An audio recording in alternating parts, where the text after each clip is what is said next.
So now by this what I did was to describe how this random variable is related to this random variable in some manner, a correlation. This is related to this is related to this is related to any two random variables taken out of this bunch. How are they related? Displaced by a distance, one is sitting at m and other is sitting at n, and the distance between them is m minus n. Okay. In general, all these functions depend upon where you have chosen n and where you have chosen m here. And because there is no guarantee that the behavior of this random variable at some k is same as the behavior of the random variable at some j. It is not necessary that they have to behave exactly the same. The average value need not be the same, the moments need not be the same, the probability densities may not be the same. So as a result of that, no two random variables are taken out of this will have necessarily have the same value of all these descriptors. So now you see although we seem to have simplified the description of the random process, random variables, we are now still complicated enough that I will have to describe this kind of moments for all possible values of m and n, and if the set is a large set, then we will have to describe this for all possible values of n. I mean, it is two taken out. It is a very difficult process to actually do measurement to describe this kind of things, even limited things. So what we normally try to look at is so-called stationary process.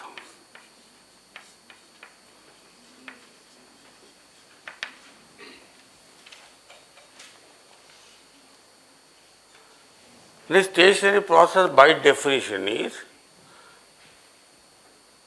if you have a whole series of this n's here, I pick up some amount of n's here and I pick up some others after some this arbitrary distance, I take the same number here, and then the joint behavior of this is same as the joint behavior of this.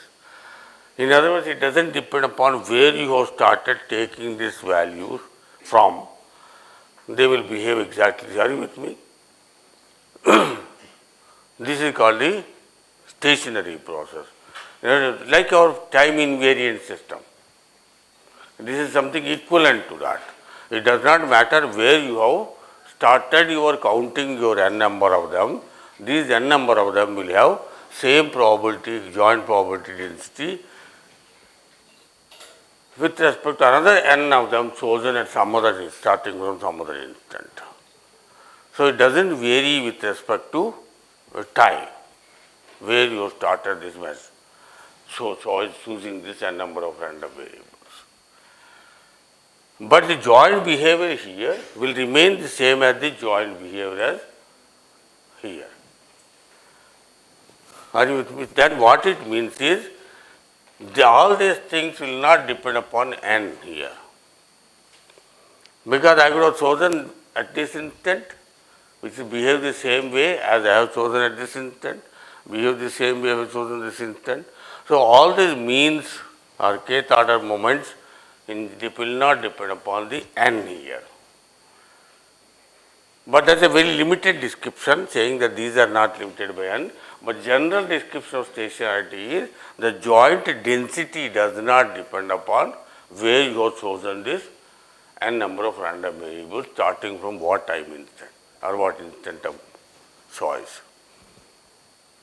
So mathematically it just simply says P x as a vector n is equal to P x as a vector n plus n naught.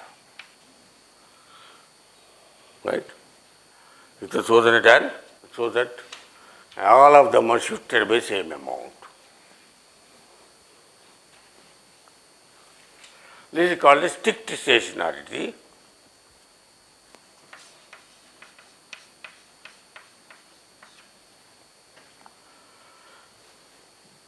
And nobody has time enough to find out whether process is set of random variables, and of them satisfy a strict stationarity of this kind. So we talk about a loose stationarity called wide-sense stationarity. Wide-sense stationarity.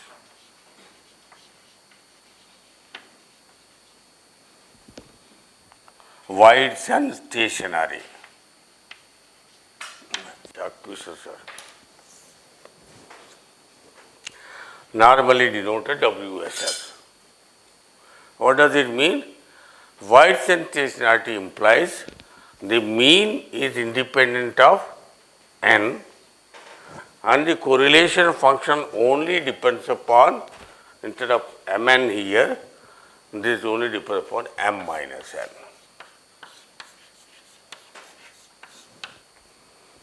That means if you take two random variables, don't worry about where they are located, as long as the distance between them is same. Then we call it wide-sense stationarity. If these two conditions are met, then we call this process as a wide-sense stationarity process. That process are a set of random variables. I may be using the word process and variables quite interchangeably because in my mind that this set has coming out of a random process. Okay. So we have now understand hopefully what is a wide-sense stationarity. So my life becomes simple if I say that the process is wide-sense stationary, meaning thereby I only need to know expected value of x, any one of them, because independent of n, and I only need to know r x some value k which is equal to m minus n. Distance between these two. So these are the only two descriptions required for specifying a wide-sense stationary process. And we model all these processes that we have here, or the set of random variables that are input to the system, as a wide-sense stationary random variables.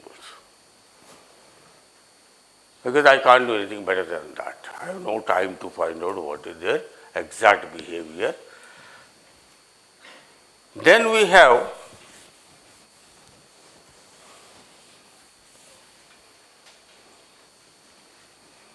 ergodicity.